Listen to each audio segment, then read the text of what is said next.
guys and welcome, my name is Jude and today I am here to do a review for The Cruel Prince by Holly Black.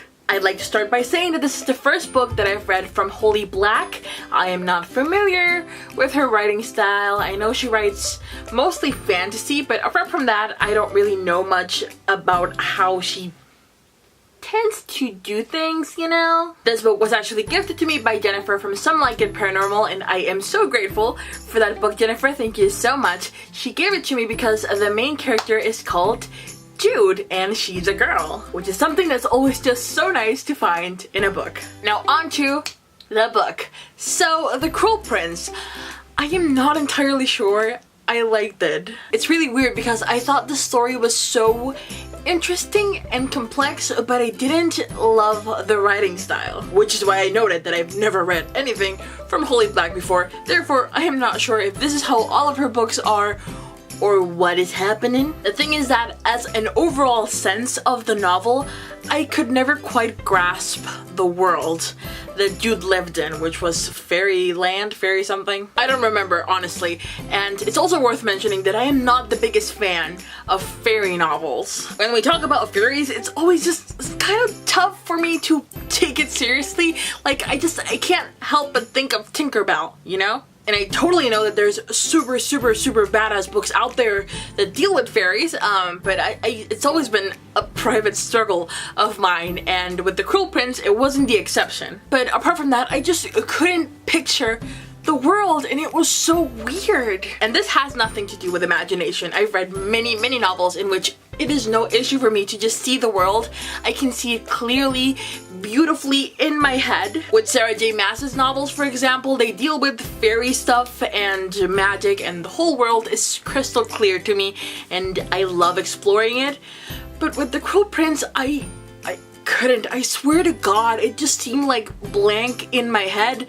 No matter how much Holly Black described the scene, it was just so hard for me to grasp it, and I know that it was something in her writing style that just wasn't transmitting that to me. And because of that, it was constantly difficult for me to just follow along Jude's journey in this alien place. There was also the fact that certain characters were very, like, magical per se. For example, Jude's stepdad is green. He's a big man apparently, and all I could see in my head was Shrek. And I wanted to laugh, and I think her stepmom was also blue, and I was just thinking of Avatar, and I don't know, it just seemed, it made for things cartoonish in my head, because the novel is not cartoonish at all. The novel has quite the serious tone, but I just felt that these little things of the world building just made it for a big giggly fit in my head. It was kind of annoying and weird. As for the plot, I had issues with it, but I also really liked certain parts. In the beginning, Jude is struggling a lot with bullying and abuse on behalf of her peers, people from the royal family, and the abuse is so unfair, and I felt so angry and so frustrated at everything that was happening. Jude did her best to fight back, and she was always just being squabbled down over, and I was so mad. I was so mad. But I understood that that was the intention of Holly Black. Holly Black wanted me to feel bad, wanted me to feel frustrated and angry to understand Jude, and I thought that was masterful. I loved feeling that because I was like, yeah, this is what I'm supposed to be feeling. It's not fair at all. All of the injustice was getting to me, and that was fine, but it made for a stressful reading experience. So all of the first part, I was just constantly angry and bitter when picking up the book. Still, I wanted to keep reading. It was getting very interesting, and I was wondering what was going to happen. What was the deal with the Cruel Prince, actually? And as the novel progressed, I was in it. I was reading every day, wanting to know what was happening. But then, when it came time for shit to actually go down,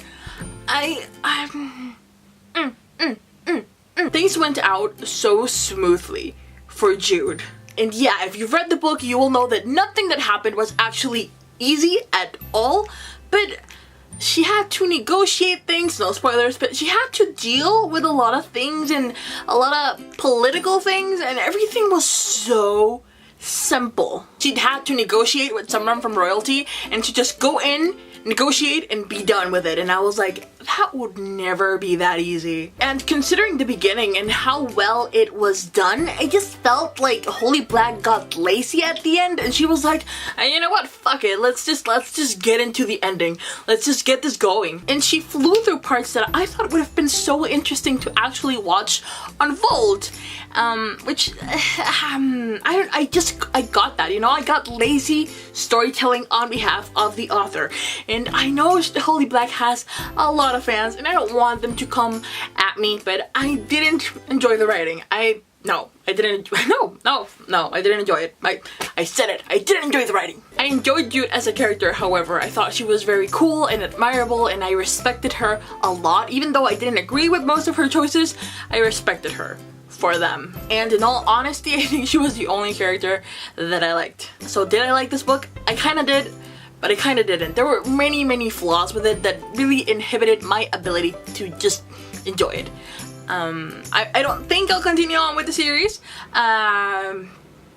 No.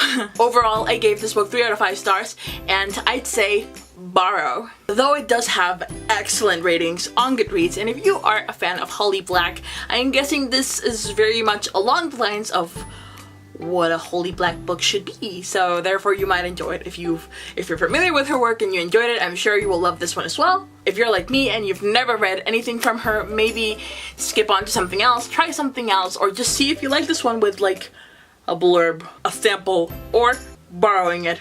And that's it. I'm going to talk a little bit of spoilers, so if you haven't read the book, please exit the video. Thank you so much for watching. And do let me know in the comment section down below if you plan on reading it, if you want to read it, if you're currently reading it. I'd love to know. And let's get on with them spoilers. Okay, so if you're here, it's because you already read it or you don't care. Whatever. What I was mentioning before of things being overly simplified for Jude was, for example, when she's a spy and she's spying things and she's going into the house to spy, and it's so easy. I mean, obviously it's a fantasy novel and it's all about like the action and stuff, but spying is not that easy.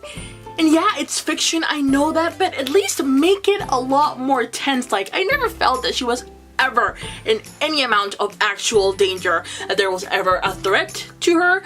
I felt like there was a bigger threat for her when she was in school than when she was spying, and I was like, I don't think I should be feeling this way. And then near the end, when she has to negotiate putting her little brother on the throne with the guy, the other human guy, I think, I don't remember, but when she has to strike a deal to get the support of that monarch, it's so easy. She goes in and she's like, yo, I got this person that I want to put on the throne and I can't tell you who it is, but I need your support.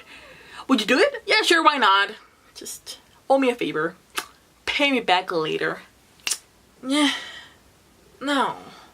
I get that you gotta do a quick pitch, but it just felt so lazy, and I thought it could have been a lot more interesting. The discussions, the whole setting was up for something big and grand, and it wasn't big or grand. It was just bleh. Though overall, the story, the turn it took, I thought was very fascinating, because eventually, per se, Jude won't be the protagonist of the story. It will be her little brother. And if you think about it, there's many books that play this out. Sleeping Beauty plays this out. A princess that is taking out of her country to grow up safely and then eventually make her big return. It's a plot that we've seen before, but we've never seen the part in which they are actually taken out as children or as babies and what is happening to their caregivers. So to explore that in Jude, I think is so amazing and fascinating, and I really like that. It's super badass, it's super cool, and it's like, well, yeah,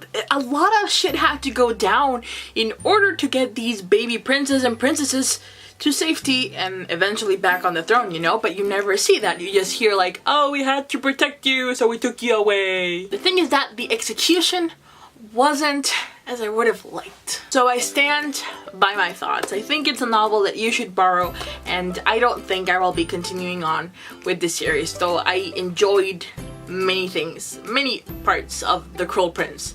it. I didn't like many others. But yeah, I'd love to know your thoughts in the comment section down below. Come at me, Holly Black fans, come at me. It's fine, we all have different thoughts and these were mine. So thank you so much for watching, if you did.